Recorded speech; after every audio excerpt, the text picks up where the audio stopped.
welcome back to my channel.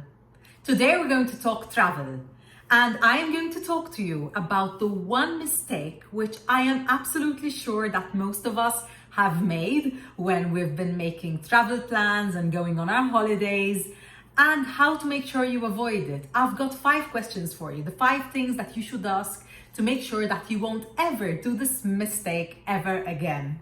I've got one word for you, and that word is location. Yes, I've been through it myself. I have booked a hotel or two which looked completely and utterly divine, but when I came to the actual holiday, the location didn't really work out. When it comes to travel, whether you're traveling solo, whether you're traveling with friends, with family, with extended family, there are different types of requirements for location that you need. The norm is that we book our flight and we're so excited to get that holiday planning off the ground that we just log on to booking.com or Airbnb and look up the most beautiful places with the best prices and which are highly rated. Maybe we might take it a step further and log on to Google Maps and just have a look at the location, and some of us might even Google the best areas to stay in, but that doesn't really cut it. So what should one be looking for in order to make sure that they get the best location for their hotel or place of accommodation? I have 5 questions for you. Question number 1, how are you traveling? Have you rented a car? Are you using the train? Are you using the metro, the buses? Are you walking? Whichever mode of transportation that you use, you need to be careful about booking your accommodation. If you have a car, that means that you're quite flexible. You can go anywhere. However, do make sure that you've chosen an establishment which has parking on site, unless of course you've chosen somewhere which is not bang in the center of a city and you can park really easily. Who wants to hassle with the parking, especially if you're traveling with young kids?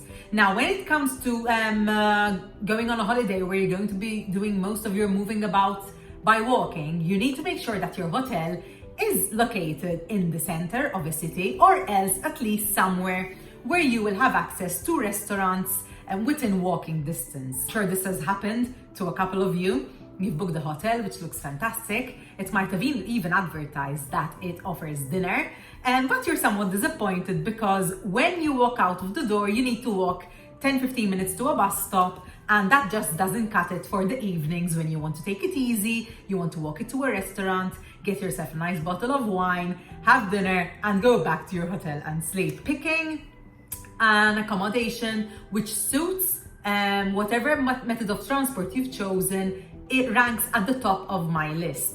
If you're using buses or metros, you will even have to check out if there is a stop which is next to you or which you can walk to, which has a reasonable walking distance.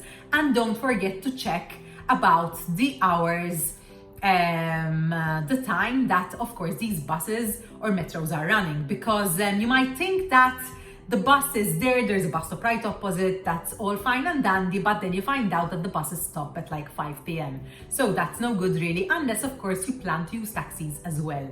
The second question, who are you traveling with?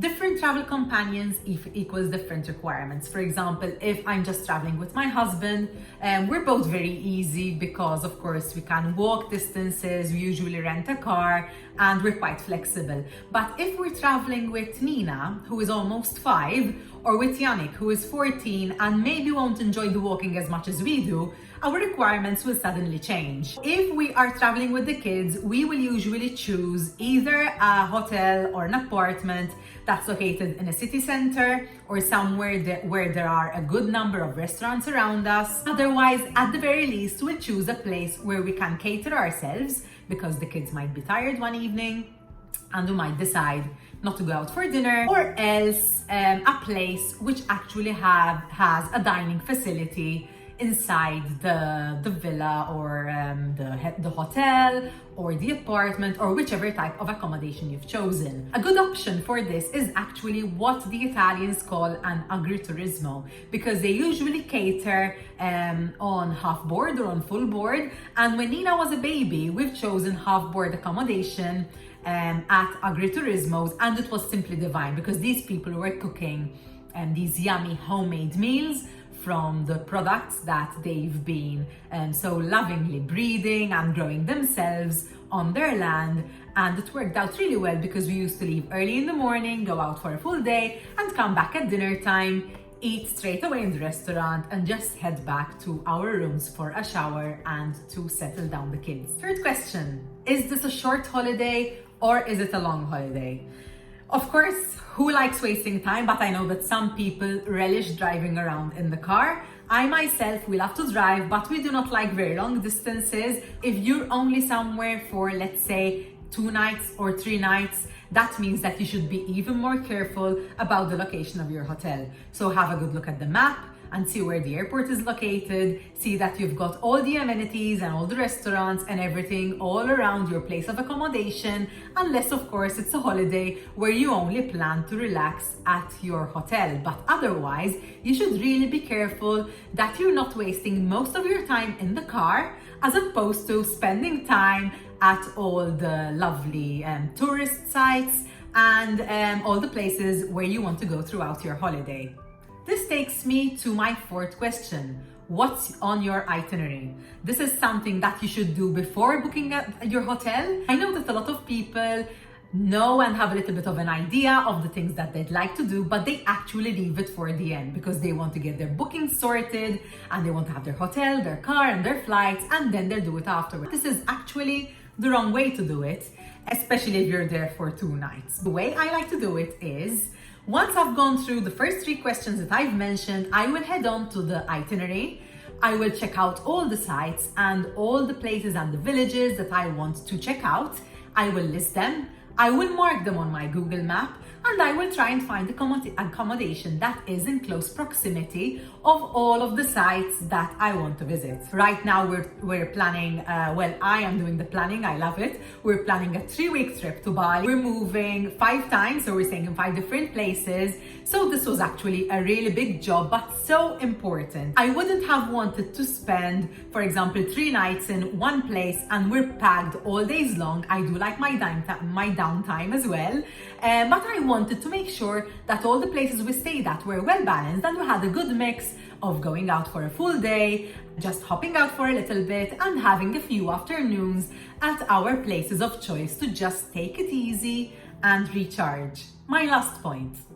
Question number 5, budget. This is something that everyone needs to look at. If I start just oohing and eyeing at all the accommodations available, there's so much choice and feel like I want to overspend. What I usually do is I decide on a daily budget, and before looking at all the available options on booking.com or Airbnb or whichever website I am using, I will use the filters and I will tick the filters which reflect my budget. So for example, if I'm sticking to 100 euros per night, I will make sure that my filter is set to a maximum of 100 euros, and I will be really good and I won't look at anything outside of my budget. I stick to the budget that I have in mind by using filters.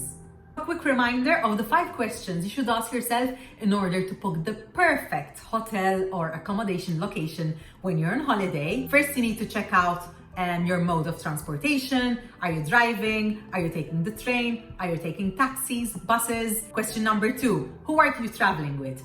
Different traveling partners equals different travel requirements. Question number 3, is it a short holiday or is it a long holiday? Question number 4, what's on your itinerary? And question number 5, what is your budget? I hope you've enjoyed this travel video. Don't forget to subscribe so you do not miss any of the lovely content I've got coming your way.